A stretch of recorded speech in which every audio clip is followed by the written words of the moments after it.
대만 청춘 로맨스 하면 떠오르는 몇몇 작품들이 있을 겁니다. 말할 수 없는 비밀, 나의 소녀시대, 그 시절 우리가 좋아했던 소녀, 청설, 나의 청춘은 너의 것 등등. 그리고 우리가 대만 청춘 로맨스를 떠올리면 자연스레 연상되는 이미지가 있죠. 화창하고 햇빛이 눈부신 고등학교, 너드 같은 느낌의 남자 주인공과 예쁘고 수줍음이 많지만 자신만의 세계가 분명한 여자 주인공. 어떤 우연한 계기로 만나 우정에서 시작해 사랑으로 발전하지만 답답한 주인공들의 행동에 오해가 생겨 잠시 거리가 벌어지고 그 뒤에 해피엔딩 혹은 새드엔딩 같은 해피엔딩. 대만 로맨스 영화 감독들에게 이런 식으로 전개가 되지 않으면 불이익을 받는 건 아닌지 의심해 볼 만할 정도로 굉장히 규격화되어 있고 정석적인 틀에서 벗어나지 않죠. 문제는 이런 부분들이 분명 대만에서는 굉장히 잘 먹히는, 잘 팔리는 이야기라는 겁니다. 그렇기에 대만 영화계가 어떤 매너리즘에 빠져 있는 건 아닌지 생각이 들 정도로 매년 꾸준히 개봉해서 한국으로 넘어오는 대만의 작품 대부분이 이런 대만 영화라는 거죠. 국내에서도 이젠 대만 영화 하면 이런 내용이겠거니 하며 보지 않아도 대략의 스토리를 알 수 있듯 좋은 뜻으로든 나쁜 뜻으로든 하나의 색깔이 되어버린 대만 로맨스 영화. 그리고 11월 10일 또 한편의 대만 영화가 한국 관객에게 찾아왔는데요. 작품의 이름은 내 친한 친구의 아침 식사.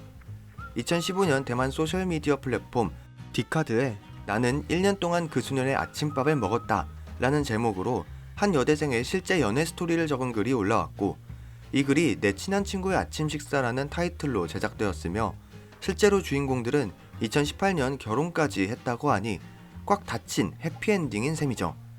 딱 대만 로맨스 영화다운 소재라고 볼 수 있는데, 오늘은 이 작품에 대한 장점과 단점, 아니 엄밀히 말해서 대만 로맨스의 장점과 단점을 알아보도록 하겠습니다. 이 작품에 대한 스포일러가 어차피 2018년에 결혼을 했으면 이미 스포일러가 된 셈이지만 그래도 결말을 포함한 스포일러가 담겨 있으니 감상에 유의해주세요. 这是我上次欠你的。不如这样吧，这次我教你弹吉他，来吧，加油！ 내 친한 친구의 아침 식사는 개봉과 동시에 대만 박스오피스 1위에 올랐습니다. 사실 예고편만 보더라도 우리가 어느 정도 예상하는 대로 대만 로맨스 영화의 이미지를 거의 답습하다시피 한 작품임에도 이만큼의 소비가 이뤄지고 있다는 뜻은 여전히 잘 팔리는 하나의 보증수표 같은 장르라는 뜻인데, 실제 이야기를 기반으로 만들어졌다고는 하나 사실 큰 틀에서 벗어나지 않는 그 맛 그 자체였습니다. 우리가 떠올리는 대만의 렐로 로맨스 영화의 특징들, 화창하고 맑은 날씨, 영상미는 당연 생기 있는 웜톤에 하얗고 아기자기한 교복, 자신만의 확고한 세계가 있는 여자 주인공과 잘생기고 매너 있는 남자 주인공, 우연한 만남과 그 둘만의 아기자기한 계약, 한쪽이 먼저 짝사랑을 시작하지만 후엔 서로를 좋아하게 되고 이런 마음을 고백하는데 무척 소극적인 두 주인공과 결국 쌓이게 되는 오해, 서로 다른 사람을 좋아하고 있다는 착각과 서로의 마음을 알게 된 후 서로를 향해 달려가는 장면까지. 어쩌면 대만 로맨스 영화의 모든 클리셰를 꽤나 선호하시는 분이라면 이 작품 역시 그 만족감을 채워줄 수 있는 작품임에는 틀림없습니다. 자신의 마음을 정확히 이해하진 못하더라도 어렴풋이 그리고 풋풋하게 자신의 감정을 드러내는 청춘의 모습을 보는데 미소가 안 지어질 리는 없겠죠. 익숙하지만 슴슴하니 계속 찾게 되는 감성인 셈이죠. 또한 작품 자체의 장치들이 이렇듯 투명하고 무해하다 보니 너무나도 편한 마음으로 관람할 수 있다는 점도 하나의 포인트라고 할 수 있습니다. 어쩌면 알게 모르게 국가 내 외적으로 크고 작은 싸움을 이어나가고 있는 대만의 입장에선 잠시라도 그런 사건 사고들을 잊기 위해 이런 장르가 하나의 도피처로 작용하게 되었고 꾸준히 제작되고 소비되는 이유일 수도 있겠네요. 국내에선 엇비슷하게 인소, 그러니까 2000년대 초중반 유행하던 인터넷 소설 같은 감성의 이런 작품들이 은근한 팬층을 가지고 있는 것도 있어서 극장 티켓값이 비싸져 작품 선택에 더욱 조심스러워지는 부분에 있어서도 팬들에겐 어느 정도 보장된 기대 효과를 얻을 수 있다는 점 또한 장점일 것입니다. 솔직히 13,000원, 주말엔 15,000원 그 이상까지 올라가는 티켓값에 불확실한 도전을 하는 것보단 어느 정도 예상할 수 있는 내용과 스토리에 투자해서 낮은 기대치에 보장된 만족감을 느끼는 게 트렌드가 된 지금, 이런 대만 멜로 영화를 꾸준히 소비하고 선호하시는 분에겐 더할 나위 없는 선택지라는 생각이 드는 것이죠.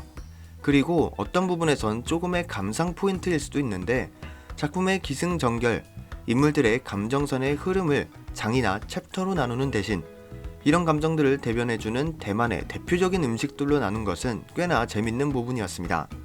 파인애플빵, 밀크티, 오믈렛 주먹밥 같이 음식들을 통해 작품의 감정선을 나누고 또 중요한 장치로 기능하게 한 부분은 작품 자체의 귀여운 이미지와 톤을 조금 더 윤택하게 만들어 주었습니다. 还没他是有练习吗？有啊，他每天早上都有爱慕者送的早餐，可是他根本不吃，只好帮他处理。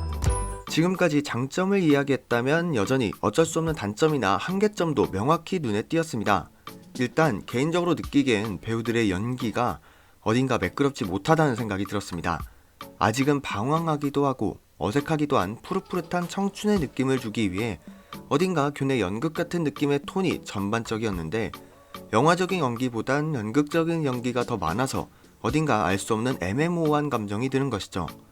배우들의 이미지는 작품의 톤과 맞지만 연기하는 톤이 연출의 문제인지 편집의 문제인지 알 수 없었고 특히 인물들이 이동하면서 나오는 연기들, 교내에서 작은 동선이 포함된 연기에선 특히 더욱 연극 동아리 같은 느낌이 났습니다. 이는 어쩌면 시나리오의 문제일 수도 있는데 장르의 고질적인 문제 중 하나인 과하게 답답한 남녀 주인공의 감정서사 때문일 수도 있다는 생각이 들었습니다.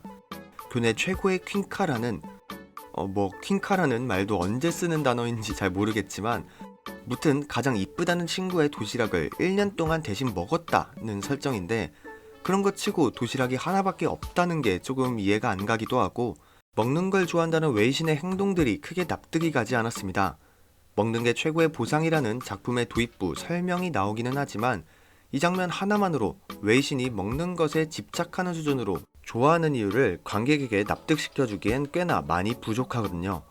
여기에 요우첸이 1년 가까이 도시락을 준비해서 줄 정도의 용기, 그리고 그 퀸카 친구에게 계속해서 도시락을 넣을 거라는 말을 할 수 있는 상황까지 도달했다면 충분히 웨이신에게 자신의 마음을 밝힐 수 있다고 생각하는데 여전히 이런 답답한 행동을 하고 있는 게 납득이 되지는 않았습니다. 내 외적으로 빠른 성장을 하면 작품의 결말에서 느껴지는 감정선의 폭발이 작게 느껴질 순 있지만 최소한 성장한 만큼의 납득 가능한 서사를 부여해줘야 더욱 몰입할 수 있다는 것처럼 말이죠. 또한 어쩌면 이는 장점이자 단점일 수도 있는 부분인데 작품의 마케팅적인 측면에서 조금 아쉬운 판단이라고 느껴졌던 게 실제로 결혼에 성공한 커플의 이야기를 모티브로 만들어졌다고 하니 이 두 주인공이 어떤 오해와 갈등이 있더라도 이 둘이 안 이어지면 어떡하지 하는 마음보다 근데 결국 이어지지 않나 하는 생각이 더욱 많이 들기 때문에 멜로, 로맨스 영화에서 우리가 기대하는 부분들 이 두 인물이 제발 행복한 연애를 했으면 하는 마음이 애초에 자리 잡지 못합니다. 이미 이어진 커플의 이야기를 보고 있으니 애초에 애틋한 마음은커녕 위기가 위기처럼 느껴지지 않는 부분이 제일 커다란 약점이라고 말씀드릴 수 있을 것 같습니다. 你觉得15年后会是什么样子？但我想听你说，那时候我们还会是朋友吗？ 분명 무공해 청정영화라는 사실은 변함이 없지만 그렇기에 더더욱 슴슴하고 심심한 맛이었던 내 친한 친구의 아침 식사.